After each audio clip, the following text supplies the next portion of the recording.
여러분, 방금 보신 문구 어떠신가요? 불쾌하셨습니까? 이 거친 문장은 사실 저 자신의 묘비명으로 남기고 싶은 문장입니다. 오늘 저는 여러분과 아주 불편한, 그러나 외면할 수 없는 진짜 이야기를 해보려고 합니다. 우리는 살면서 이런 말을 자주 듣고 또 합니다. 사람이라고 다 사람인가? 사람이 사람다워야 사람이지. 겨울은 겨울답고 여름은 여름다워야지. 여기서 답다는 건 무슨 뜻일까요? 굳이 국어사전을 펼치지 않아도 우리는 압니다. 그 존재가 가진 본질, 즉 자격이 있다는 뜻입니다. 재미있는 건 우리말의 스럽다와 답다는 하늘과 땅 차이라는 점입니다. 어른스러운 것과 어른다운 것은 다릅니다. 어른스럽다는 건 어른의 흉내를 내거나 그런 느낌만 풍기는 행위입니다. 알맹이는 없는데 그 포장만 그럴싸한 거죠. 반면 어른답다는 건 그 내면과 인격이 진짜 어른의 무게를 지니고 있다는 뜻입니다. 그렇다면 오늘날 우리가 마주하는 종교들은 어떻습니까? 그들은 과연 종교다운가요? 아니면 종교스러운 흉내만 내고 있는 건가요? 솔직해져 볼까요? 지금 길거리에 넘쳐나는 종교들의 모습은 꼴값을 하고 있습니까? 아니면 꼴값 떨고 있습니까? 우리말에서 꼴은 형체나 본질을 뜻하고 값은 그것이 지닌 가치와 가격을 뜻합니다. 즉, 제 모양대로 가치를 지니고 사는 게 꼴값입니다. 그런데 우리는 왜 이 아름다운 단어를 꼴값 떨고 있네라며 비하하는 말로 쓰게 되었을까요? 제 가치를 못하면서 겉멋만 들어 날뛰는 흉내쟁이들이 너무 많아졌기 때문은 아닐까요? 우리는 기독교, 불교, 무속신앙이 완전히 다른 종교라고 생각합니다. 기독교인은 교회를 다니고 불교인은 절에 가고 무속인은 신당을 찾으니까요. 하지만 그 알맹이를 가만히 들여다보면 여러분은 정말 그 차이를 구별하실 수 있습니까? 냉정하게 한번 비교해 봅시다. 무당이 작두를 타며 신의 말을 전하는 공수와 교회 부흥회에서 목사들이 외치는 방언은 무엇이 다릅니까? 무교에서 신이 몸에 들어오는 강신과 기독교에서 말하는 성령 임재의 외적인 현상은 어떻게 구별합니까? 병을 고치겠다고 무당이 벌이는 병국과 목사들이 안수하며 행하는 신유언사는 본질적으로 다른가요? 복을 달라고 밤새워 비는 무교의 칠성과 매일 새벽 잠을 깨워 복을 구하는 기독교의 새벽기도는 구하는 대상만 다를 뿐 그 욕망의 결은 같은 게 아닙니까? 미래를 맞추겠다는 무교의 신점과 예언을 받아주겠다는 기독교의 예언기도는 대체 무엇이 다릅니까?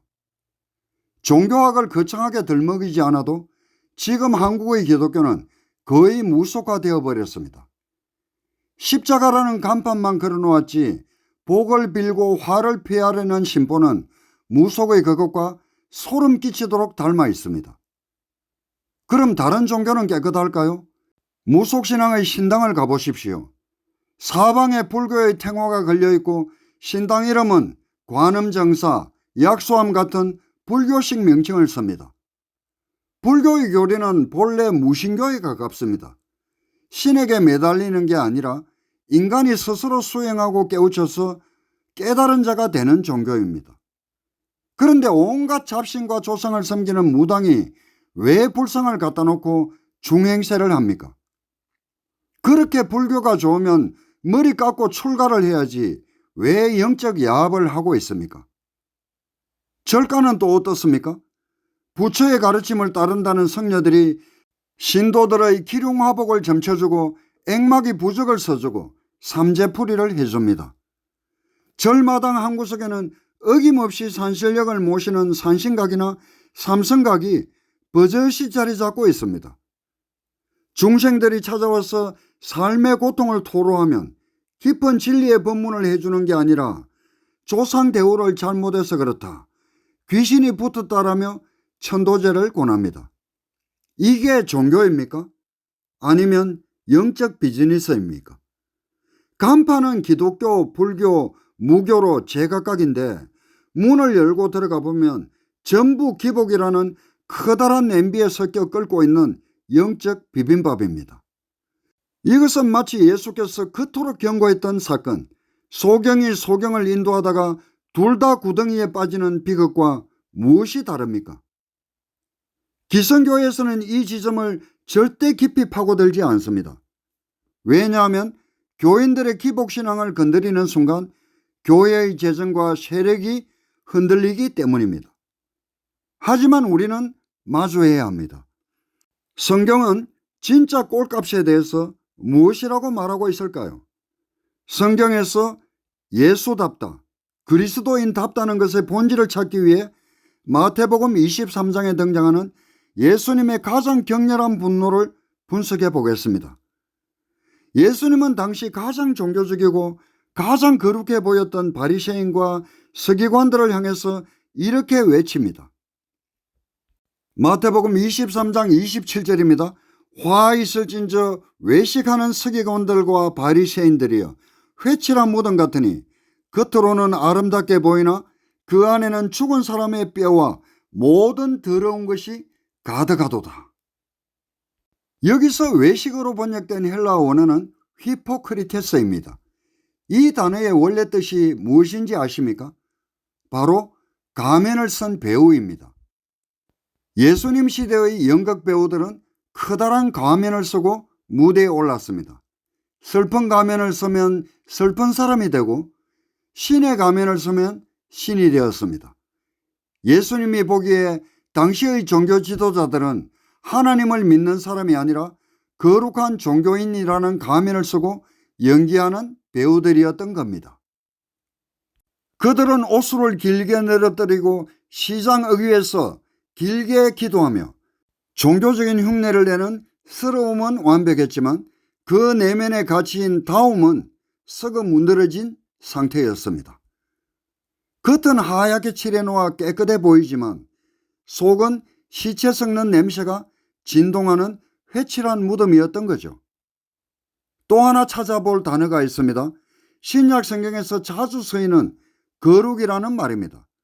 헬라어로 하기오스라고 합니다.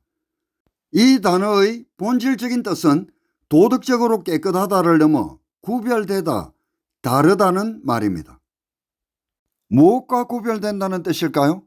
세상의 욕망과 구별된다는 뜻입니다. 남들보다 더 부자가 되고 남들보다 더 성공하고 내 자식만 아무 사고 없이 잘 살게 해달라고 비는 세상의 탐욕으로부터 구별되는 것이 진짜 거룩, 즉 하기오스입니다. 그런데 오늘날 교회는 어떻습니까? 세상 사람들이 부동산으로, 주식으로 복을 구할 때 그리스도인들은 예수의 이름을 빌려 복을 구합니다. 구하는 내용과 본질은 같은데 이름표만 예수로 바꾼 겁니다. 이것이 구별된 삶입니까? 이것이 하기오스입니까? 아닙니다. 이것은 가면만 바꿔 쓴 채 세상이라는 무대 위에서 종교인 연기를 하는 히포크리테스들의 쇼에 불과합니다. 우리는 여기서 중요한 오해 하나를 짚고 넘어가야 합니다. 많은 이들이 종교를 열심히 믿으면 훌륭한 사람이 된다고 착각합니다. 정말 그렇습니까? 주변을 둘러보십시오. 매일 새벽 기도를 다니고 11조를 철저히 내는 권사님이 정작 아파트 경비원에게 갑질을 하고 다른 사람 눈에는 피눈물을 나게 만드는 모습을 우리는 얼마나 자주 봅니까? 큰 절에 엄청난 시주를 하고 큰 스님과 차담을 나누는 그 부가 정작 자기 회사 노동자들의 피땀은 쥐어짜는 그 현실을 어떻게 설명해야 합니까? 신앙과 현실의 이 거대한 간극은 어디서 오는 걸까요? 바로 종교가 인간성을 상실했기 때문입니다. 사람이 사람다워야 사람이지 종교라는 완장을 찾다고 해서 저절로 고등한 존재가 되는 것은 아닙니다.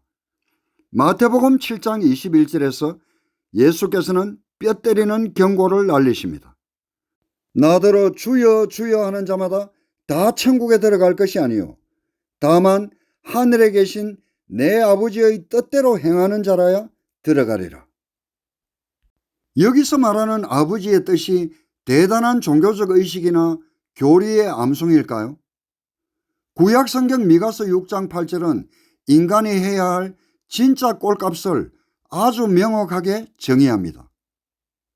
사람아, 주께서 선한 것이 무엇임을 네게 보이셨나니 여호와께서 네게 구하시는 것은 오직 정의를 행하며 인자를 사랑하며 겸손하게 네 하나님과 함께 행하는 것이 아니냐. 하나님이 인간에게 원하는 꼴값은 심플합니다. 정의를 행하고 이웃을 따뜻하게 사랑하며 다름을 인정하고 내 욕망의 크기를 줄이고 겸손하게 걷는 것. 꽃의 향기는 타고나는 것이지만 사람의 향기는 만들어지는 것입니다. 따스한 체온을 나눌 줄 알고 남을 배려할 줄 알고 잘못했을 때 부끄러워할 줄 알고 억울해도 참을 줄 아는 성숙함. 이것이 빠진 종교는 그저 괴물들의 놀이터일 뿐입니다. 인격이 상실된 영성은 영성이 아니라 자아도취적인 광기에 불과합니다. 그렇다면 우리는 이제 어떻게 살아야 할까요? 기성 종교가 보여주는 저 사기극에서 벗어나 진짜 종교다운 종교, 아름다운 사람으로 살기 위한 대안은 무엇일까요? 저는 여러분께 거창한 신학 공부를 하라거나 전 재산을 바쳐 돌을 닦으라고 말하지 않겠습니다. 그런 해결책은 또 다른 가면을 만들 뿐입니다. 대신 아주 단순하고 직관적인 삶의 태도를 제안하고 싶습니다. 여러분, 깨어있다, 살아있다, 뜨겁다, 미친다는 말은 사실 다 같은 말입니다. 진짜 종교적인 삶은 골방에 앉아 주문을 외우거나 교회 의자에 앉아 졸면서 설교를 듣는 게 아닙니다. 시시각각 다가오는 삶이라는 거대한 구판 속에서 내가 가진 온도로 뜨겁게 살아내는 것입니다. 당신이 나에 대해서 뭐라고 비난하든지 말든지 나는 진리의 길을 묵묵히 걸어가면 됩니다. 나와 가치관이 맞지 않는 사람이 있다면 비난하고 정죄할 게 아니라 너와 내가 다를 뿐이라고 인정하면 그만입니다. 내가 소중하고 옳다면 저 사람의 삶도 그 자체로 존중받아야 마땅합니다. 성경 마태복음 5장 13절에서 예수께서는 우리에게 이렇게 말씀하셨습니다. 너희는 세상의 소금이니 소금이 만일 그 맛을 잃으면 무엇으로 짜게 하리요? 후에는 아무 쓸데없어 다만 밖에 버려져 사람에게 밟힐 뿐이니라. 소금이 소금다우려면 짠맛을 내야 합니다. 소금의 모양을 하고 있다고 소금이 아닙니다. 기독교인이 기독교인다우려면, 불자가 불자다우려면, 인간이 인간다우려면 각자의 자리에서 진짜 맛을 내야 합니다. 대안은 멀리 있지 않습니다. 오늘 당장 마주치는 사람에게 따뜻한 눈빛 한 번 더 보내는 것, 남의 실수를 너그럽게 용서해 주는 것, 내 이익을 위해 타인에게 상처 주지 않는 것, 이 지극히 평범하고 상식적인 인간의 도리를 행하는 것이 백날 방언 터지고 작두 타는 것보다 훨씬 더 위대한 종교적인 성취입니다. 여러분, 우리 더 이상 종교스러운 종교인이 되지 맙시다. 대신 진짜 꼴값을 하는 존재가 됩시다. 그게 비록 세상 사람들의 눈에는 미친놈처럼 보일지라도 말입니다. 사도 바울은 로마서 12장 1절에서 우리의 삶 전체를 가리켜 이렇게 말했습니다. 너희 몸을 하나님이 기뻐하시는 산제물로 드리라. 이는 너희가 드릴 영적 예배니라. 예배는 일요일 11시 교회당 의자에 앉아있는 시간이 아닙니다. 당신이 숨쉬고 일하고 사랑하고 갈등하는 그 일상의 현장 전체가 바로 진짜 예배당입니다. 오늘 이야기를 마치며 여러분의 마음 깊은 곳에 단 하나의 질문을 던지고 싶습니다.